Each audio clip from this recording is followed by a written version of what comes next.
بسم اللہ الرحمن الرحیم۔ السلام علیکم۔ ہجرت نبوی سے چند سال بعد کا ذکر ہے کہ ایک دن میانہ قد اور چھریرے بدن کے ایک خوبصورت آدمی بارگاہ رسالت صلی اللہ علیہ وآلہ وسلم میں حاضر ہوئے۔ انہوں نے بڑے ادب سے حضور صلی اللہ علیہ وآلہ وسلم کو سلام کیا اور پھر آپ کی خدمت میں بیٹھ کر ارشادات نبوی سے مستفیض ہونے لگے۔ یکایک سرور کونین صلی اللہ علیہ وآلہ وسلم پر آثار وحی طاری ہوئی اور زبان رسالت پر قرآن حکیم کی ایک صورت جاری ہو گئی۔ وہ صاحب وحی الہی کا ایک ایک لفظ بغور سنتے اور اس کو لکھتے جاتے تھے۔ جب حضرت جبرائیل علیہ السلام پیغام الہی پہنچا کر واپس چلے گئے تو نبی رحمت صلی اللہ علیہ وآلہ وسلم نے ان صاحب سے مخاطب ہو کر فرمایا، مجھے اللہ نے حکم دیا ہے کہ میں تم کو قرآن سنایا کروں تاکہ تمہیں یاد ہو۔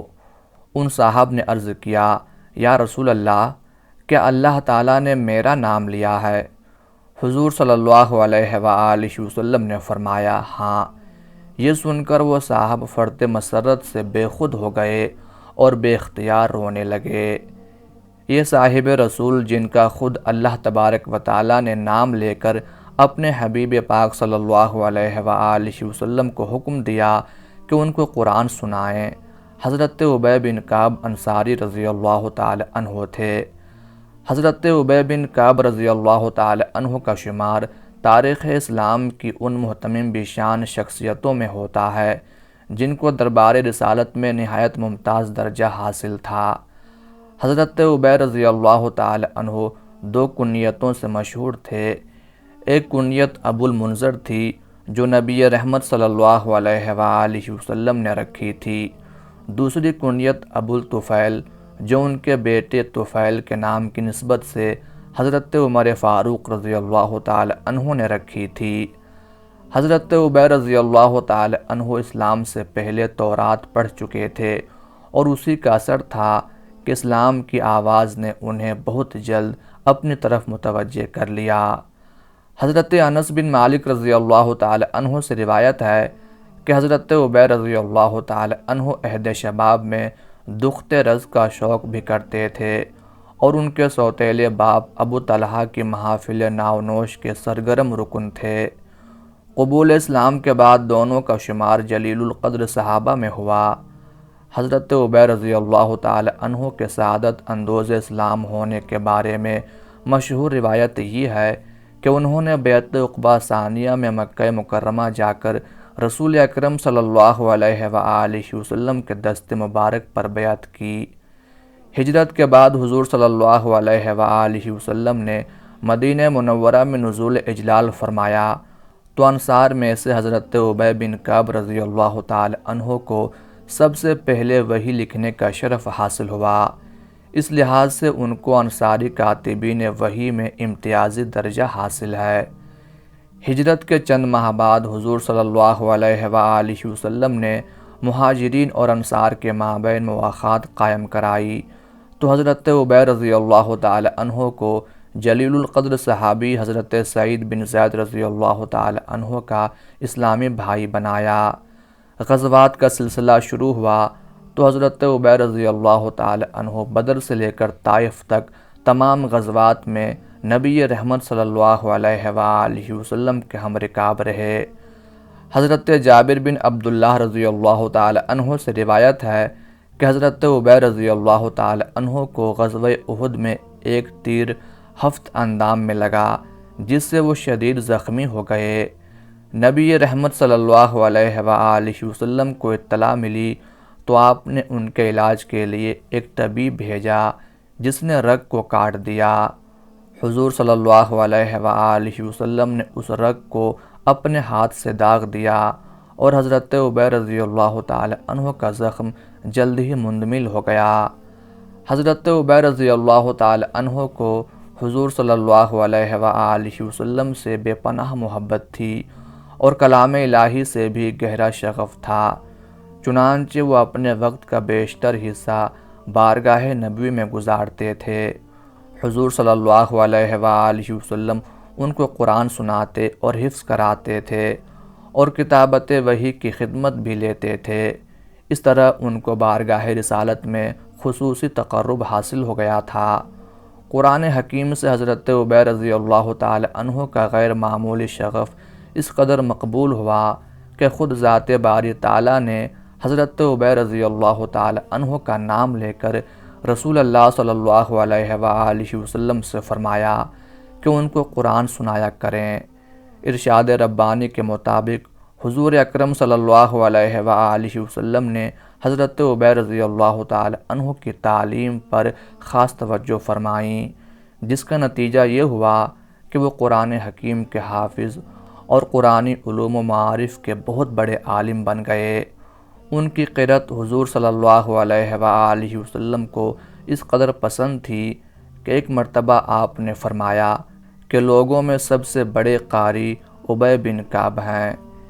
ایک دفعہ حضور صلی اللہ علیہ وآلہ وسلم نے حضرت عبیر رضی اللہ تعالی عنہ سے دریافت فرمایا کہ قرآن میں کون سی آیت بے انتہا عظمت کی حامل ہے؟ حضرت عبیر رضی اللہ تعالی عنہ نے عرض کیا، آیت الکرسی۔ ان کا جواب سن کر حضور صلی اللہ علیہ وآلہ وسلم بہت خوش ہوئے اور فرمایا، عبی تمہیں یہ علم مسرور کرے۔ حضور صلی اللہ علیہ وآلہ وسلم نے حضرت عبیر رضی اللہ تعالی عنہ کو اجازت دے رکھی تھی کہ وہ جو چاہیں اور جب چاہیں آپ سے پوچھیں۔ چنانچہ وہ بڑی آزادی کے ساتھ فیضان نبوی سے خوب فیضیاب ہوتے تھے۔ بعض اوقات نبی رحمت صلی اللہ علیہ وآلہ وسلم ان کو بغیر پوچھے بھی قرآن حکیم کے اسرار و رموز سے آگاہ فرماتے تھے۔ خود حضرت عبیر رضی اللہ تعالی عنہ سے روایت ہے کہ رسول اللہ صلی اللہ علیہ وآلہ وسلم نے فرمایا کہ عبی کیا میں تجھ کو ایسی صورت نہ بتاؤں جو نہ تورات میں ہے، نہ زبور میں، اور نہ انجیل، اور نہ قرآن ہی میں اس جیسی اتاری گئی؟ میں نے عرض کیا، بے شک ضرور بتائیے۔ آپ صلی اللہ علیہ وآلہ وسلم نے فرمایا، بے شک میں امید کرتا ہوں کہ تو اس دروازے سے نکلنے نہ پائے گا یہاں تک کہ تو اس کو جان جائے گا۔ اس کے بعد آپ صلی اللہ علیہ وآلہ وسلم کھڑے ہو گئے اور میں بھی آپ کے ساتھ کھڑا ہو گیا۔ آپ صلی اللہ علیہ وآلہ وسلم مجھ سے بات کر رہے تھے اور میرا ہاتھ آپ کے ہاتھ میں تھا، تو میں نے پیچھے ہٹنا شروع کیا اس خوف سے کہ آپ صلی اللہ علیہ وآلہ وسلم اس صورت کی خبر دینے سے پہلے ہی دروازے سے باہر نہ چلے جائیں۔ جب میں دروازے کے قریب ہوا تو میں نے عرض کیا، یا رسول اللہ صلی اللہ علیہ وآلہ وسلم، وہ صورت جس کا آپ نے مجھ سے وعدہ فرمایا ہے۔ آپ صلی اللہ علیہ وآلہ وسلم نے فرمایا کہ تم جب نماز کے لیے کھڑے ہوتے ہو تو کس طرح پڑھتے ہو؟ میں نے سورہ فاتحہ پڑھی۔ آپ صلی اللہ علیہ وآلہ وسلم نے فرمایا، وہ صورت یہی ہے اور یہ سب مثانی ہے جس کے بارے میں اللہ تعالیٰ نے کہا ہے، اور ہم نے آپ کو 7 آیتیں دیں جو دہرائی جاتی ہیں اور قرآن عظیم دیا۔ حضور صلی اللہ علیہ وآلہ وسلم کو حضرت عبیر رضی اللہ تعالی عنہ کے حفظ قرآن اور حافظے پر پورا اعتماد تھا۔ اس کا اندازہ اس واقعے سے کیا جا سکتا ہے کہ ایک دفعہ حضور صلی اللہ علیہ وآلہ وسلم فجر کی نماز پڑھاتے ہوئے ایک آیت پڑھنا بھول گئے۔ نماز سے فارغ ہو کر حضور صلی اللہ علیہ وآلہ وسلم کو خود اس آیت کا خیال آ گیا۔ صحابہ سے پوچھا کہ کسی نے میری قرأت پر خیال کیا تھا؟ تمام صحابہ خاموش رہے، لیکن حضرت ابی بن کعب رضی اللہ تعالی عنہ نے فوراً عرض کیا، یا رسول اللہ صلی اللہ علیہ وآلہ وسلم، آپ نے فلاں آیت نہیں پڑھی، کیا یہ منسوخ ہو گئی ہے یا سہواً ترک ہو گئی؟ حضور صلی اللہ علیہ وآلہ وسلم نے فرمایا، نہیں، میں پڑھنا بھول گیا، میں جانتا تھا کہ تمہارے سوا اور کسی کا دھیان اس طرف نہ گیا ہوگا۔ نبی رحمت صلی اللہ علیہ وآلہ وسلم کا صحاب لطف و کرم حضرت عبیر رضی اللہ تعالی عنہ پر ایسا جھوم کر برسا کہ وہ عہد رسالت میں ہی مسند درس پر فائز ہو گئے۔ لوگ ان سے قرآن پڑھتے اور مختلف مسائل دریافت کرتے تھے۔ مشہور صحابی حضرت طفیل بن عمرو دوسی رضی اللہ تعالی عنہ نے حضرت ابی بن کعب رضی اللہ تعالی عنہ سے قرآن پڑھا تو انہوں نے ایک کمان ہدیتاً پیش کی۔ حضرت ابی رضی اللہ تعالی عنہ اس کو لگا کر بارگاہ نبوت میں حاضر ہوئے تو حضور صلی اللہ علیہ وآلہ وسلم نے پوچھا، ابی یہ کمان کس نے دی ہے؟ عرض کیا، طفیل بن عمرو دوسی نے، میں نے اسے قرآن پڑھایا ہے۔ حضور صلی اللہ علیہ وآلہ وسلم نے فرمایا، اس کو واپس کر دو ورنہ یہ جہنم کے ایک ٹکڑے کا قلاوہ بن جائے گی۔ انہوں نے عرض کیا، یا رسول اللہ صلی اللہ علیہ وآلہ وسلم، ہم اپنے شاگردوں کے ہاں کھانا بھی تو کھا لیتے ہیں۔ حضور صلی اللہ علیہ وآلہ وسلم نے فرمایا، وہ کھانا بطور خاص تمہارے لیے تیار نہیں کیا جاتا، اگر تم کھانے کے موقع پر پہنچ گئے اور اس میں شریک ہو گئے تو اس میں کوئی حرج نہیں، لیکن جو چیز خاص تمہارے لیے تیار کی جائے اگر تم اس کو استعمال کر لو تو اپنی آخرت کے اجر کو ضائع کرو گے۔ ایک اور روایت میں خود حضرت ابی رضی اللہ تعالی عنہ کہتے ہیں کہ میں نے ایک آدمی کو قرآن کی ایک سورت سکھائی، اس نے میرے پاس ایک کپڑا ہدیتاً بھیجا۔ میں نے رسول اللہ صلی اللہ علیہ وآلہ وسلم سے اس کا ذکر کیا تو آپ صلی اللہ علیہ وآلہ وسلم نے فرمایا، اگر تو نے اسے لے لیا تو تجھے آگ کا کپڑا پہنایا جائے گا۔ حضرت ابی رضی اللہ تعالی عنہ نبی رحمت صلی اللہ علیہ وآلہ وسلم کے ارشادات کا ایک ایک لفظ بغور سنتے تھے اور اس کو حرز جان بنا لیتے تھے۔ ایک دفعہ بارگاہ رسالت میں حاضر تھے کہ ایک شخص نے حضور صلی اللہ علیہ وآلہ وسلم سے سوال کیا، یا رسول اللہ صلی اللہ علیہ وآلہ وسلم، ہم لوگ جو بیمار ہوتے ہیں یا دوسری تکلیفیں اٹھاتے ہیں اس میں بھی کچھ ثواب ہے؟ حضور صلی اللہ علیہ وآلہ وسلم نے فرمایا، ہاں، یہ بیماریاں اور تکلیفیں مسلمان کے گناہوں کا کفارہ بن جاتی ہیں۔